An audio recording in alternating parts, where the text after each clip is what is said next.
3 দিনের রাজ্য সফরে কেন্দ্রীয় স্বরাষ্ট্রমন্ত্রী অমিত শাহ একের পর এক বৈঠক করেছেন দলীয় কর্মীদের সঙ্গে। 26-এর ভোটের আগে বঙ্গ বিজেপির রোড ম্যাপ তৈরি করলেন তিনি। মঙ্গলবার এ রাজ্যের নেতাদের সঙ্গে এক প্রস্তুত বৈঠক সেরেছেন।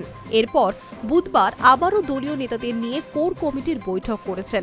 তারপর বুধবার দুপুরে সায়েন্স সিটিতে বৈঠক করেন অমিত শাহ। 2026 সালে বিধানসভার নির্বাচন রয়েছে।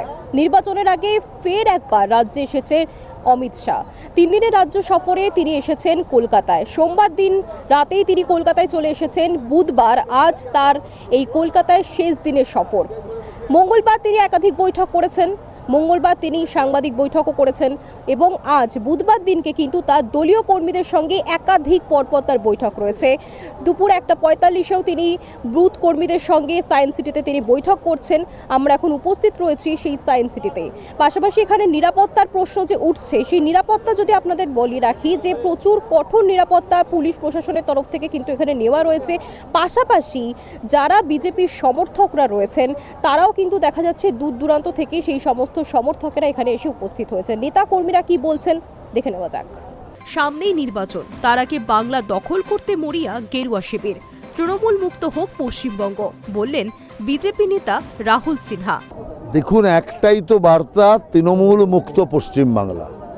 তৃণমূলকে বাংলা থেকে তাড়াতে হবে, বাংলাকে রক্ষা করতে হবে, পশ্চিম বাংলাকে পশ্চিম বাংলাদেশ হওয়ার হাত থেকে বাঁচাতে হবে। এই বার্তাই উনি দেবেন। তার জন্য কার্যকর্তারা যাতে জোরদারভাবে ময়দানে নামে, কার্যকর্তারা যাতে পুরো বুক চিতিয়ে এই লড়াই লড়েন, সেই চার্জটাই উনি দেবেন। অতএব আমরা বিশ্বাস করি এবার তৃণমূলের ক্ষমতা শেষ, তৃণমূলের সময় শেষ। স্বাভাবিকভাবেই এবার ভারতীয় জনতা পার্টির 26-এর নির্বাচনে কি মনে হচ্ছে বিজেপির জায়গা? নিশ্চিতভাবে বিজেপি সরকার হচ্ছে। আপনি ধরেই নিন বিজেপি সরকার হয়েই গেছে। বৈঠক সম্পর্কে বিজেপি নেতা শিশির বাজোরিয়া জানান, আর 2026 তৃণমূলের বিসর্জন নিশ্চিত। আর উনি যে লক্ষ্য বেঁধে দিয়েলেন গতকাল 2/3 ওটাই আমরা নিয়ে সরকার গড়ব 2026-এ। বুধবার বুথ কর্মীদের সঙ্গে বৈঠক করার পর ঠনঠনিয়া কালীবাড়িতে পুজো দেন অমিত শাহ।